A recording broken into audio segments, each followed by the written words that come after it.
నేను చాలా నిరుపేద కుటుంబం నుంచి వచ్చానండి. ఇక్కడే ఇదే సమయపల్లిలో హై స్కూల్లో, గవర్నమెంట్ హై స్కూల్లో 10th క్లాస్ వరకు చదువుకున్నాను. ప్లస్ ఇక్కడే గవర్నమెంట్ హాస్టల్లో, బీసీ హాస్టల్ నుండి చదువుకున్నాను. తర్వాత కూడా అన్ని గవర్నమెంట్ స్కూల్లోనే గవర్నమెంట్ సీట్లు కొట్టుకుంటూ చదువుకుంటూ పైకి వచ్చాను. ఈరోజు నాతో పాటు నా కుటుంబం మొత్తం, మా సిస్టర్స్, బ్రదర్స్ అందరి పిల్లల్ని చదువుకుంటున్నాను. అందరూ బీటెక్ చేసి ఒక 2-3 సాఫ్ట్వేర్ జాబ్ కూడా వచ్చింది ఆల్రెడీ. ప్లస్ ఇప్పుడు నేను కూడా ఇంకా ఇక్కడ కూడా రాంబాటన్ గారి మీద ప్రేమతో ఐటీడీ తరఫున బెంగళూరు నుండి కూడా పనిచేస్తున్నాం సార్. మేము చేస్తున్నాం. రాంబాటన్ గారు మాకు చాలా సపోర్ట్గా, చాలా ధైర్యం ఇచ్చారు. ఈవెన్ మా మీద కూడా కేసులు పెట్టారు గత ప్రభుత్వంలో. మా భూమి ఆన్లైన్ కూడా చేశారు సార్. అయినా కూడా మాకు అన్నగారు ఉండే ధైర్యంతో మేము ముందుకెళ్తున్నాము. అన్న మాకు అన్ని విధాలు సపోర్ట్ చేస్తున్నారు. అన్ని విధాల ఆపదలు ఆదుకుంటూ ధైర్యం ఇస్తూ మా వెంట నిలబడుతున్నారు. హాయ్ అండి, నా పేరు బల్లివల్లి యువరాజు యాదవ్. నేను సాఫ్ట్వేర్ ఇంజనీర్గా పనిచేస్తున్నా ఒక మల్టీనేషనల్ కంపెనీలో. నా ప్రజెంట్ డెస్టినేషన్ వచ్చి జనరల్ మేనేజర్. నాకు ఎక్స్పీరియన్స్ వచ్చి 14 years ప్లస్ ఉంది. సో నాకు నేను చెప్పిన సాలరీ ఏమైతే మాట్లాడిన ఈరోజు సమయపల్లి మండలంలో జరిగిన చంద్రబాబు గారి మీటింగ్లో నేను ఏమైతే చెప్పానో అక్షరాల నిజం. ₹1 కూడా నేను తప్పలేక తగ్గించే చెప్పాను. మీకు కావాలంటే ప్రతి ఒక్క ప్రూఫ్ నేను చూపిస్తాను. అనవసరంగా నన్ను ట్రోల్ చేయకండి. ఇది నాకు నా జాబ్ కూడా రిస్క్ వచ్చే పరిస్థితి. మీకు అందరికీ తెలుసు, చదువుకున్నవాడు ఎవడు, జాబ్ చేసేవాడు ఎవడు, బుద్ధున్నవాడు ఎవడు ఇలా చెప్పడు. సో నేను కాన్ఫిడెన్స్ లేట్ అయ్యి మీకు అందరికీ ప్రతి ఒక్క జాబ్ చేసి ప్రతి ఒక్కరికి అర్థమవుతుంది. కంపెనీ నేమ్ బయట చెప్పకూడదు, సాలరీ కూడా డిస్క్లోజ్ చేయకూడదు ఎక్కడే కానీ.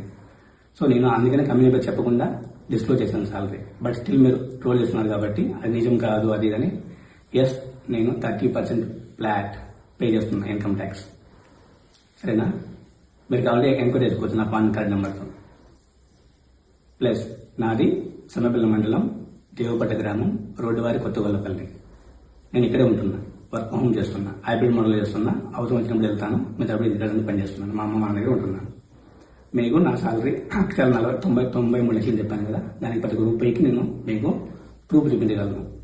కానీ కంపెనీ నేము అవన్నీ బయట చెప్పకూడదు కాబట్టి స్టిల్ మీరు ఇలా ట్రోల్ చేస్తున్నారు కాబట్టి నేను వచ్చిన సిచ్యువేషన్ వచ్చింది, అందుకే చూపిస్తున్నా. మీకు నిజంగానే కంపెనీ నేము ఇప్పటికీ డౌట్ వస్తే రండి, రాయచోట్లో మీ వాళ్ళు చాలా మంది ఉంటారు, పంపించండి. చాలా మంది నాకు తెలుసు ఈ ఏరియాలో. నేను ప్రతి ఒక్కటి విత్ కంపెనీ నేమ్తో సహా వాళ్ళు చూపిస్తాను. కానీ డాక్యుమెంట్స్ బయట పెట్టేటప్పుడు మాత్రం పెట్టాను, అది మీకు అందరికీ తెలుసు, పెట్టకూడదని కూడా తెలుసు. సో బ్లర్ చేసి కంపెనీ నేము కొన్ని విషయాలు బ్లర్ చేసి నా సాలరీ ఆపరేటర్ ఎంత ఉంది, నా సాలరీ బ్రేకప్ స్ట్రక్చర్ మీకు చూపిస్తాను, చూసుకోండి. దయచేసి ట్రావెల్ చేయడం ఆపేసి ఏదో న్యాయబద్ధంగా బతుకుంటున్నాం మేము, అలా బతికినవాడిని. అనవసరంగా ఒక బ్యాచ్ రెడీ చేసినంత మాత్రం మీకు వచ్చేది ఏమీ లేదు. సో నా దగ్గర ప్రతి ప్రూఫ్ ఉంది, నేను చూపించగలను. నా జాబ్కి ఏమైనా రిస్క్ అయితే మీరు ఎవరైతే ఏమైనా చేస్తున్నారో వాళ్ళందరి మీద నేను తీసుకోవాల్సిన జాగ్రత్తలు ఖచ్చితంగా తీసుకున్న చర్యలు. ఒకసారి నా సాలరీ స్లిప్ చూడండి. ఇది నా సాలరీ ఆపరేటర్ రీసెంట్ ఇయర్ చూసుకోండి. ఇది రీసెంట్గా వచ్చింది అది. ప్లస్ నా ఫిక్స్డ్ సాలరీ 67,26,600. నా బోనస్ 133%, 8,28,290. నా స్టాక్స్ వాల్యూ 21,54,200. సో మీరు దీన్ని టోటల్ కౌంట్ చేసుకుంటే మీకు 93 కాదు కదా, 96 వస్తుంది. సరేనా? నేను ఆ 133% వచ్చింది కాబట్టి బోనస్, ఆ 33% కూడా మేబీ వేరీ అవుతుంది కాబట్టి నేను 3 lakhs తగ్గించి 93 lakhs చెప్పాను.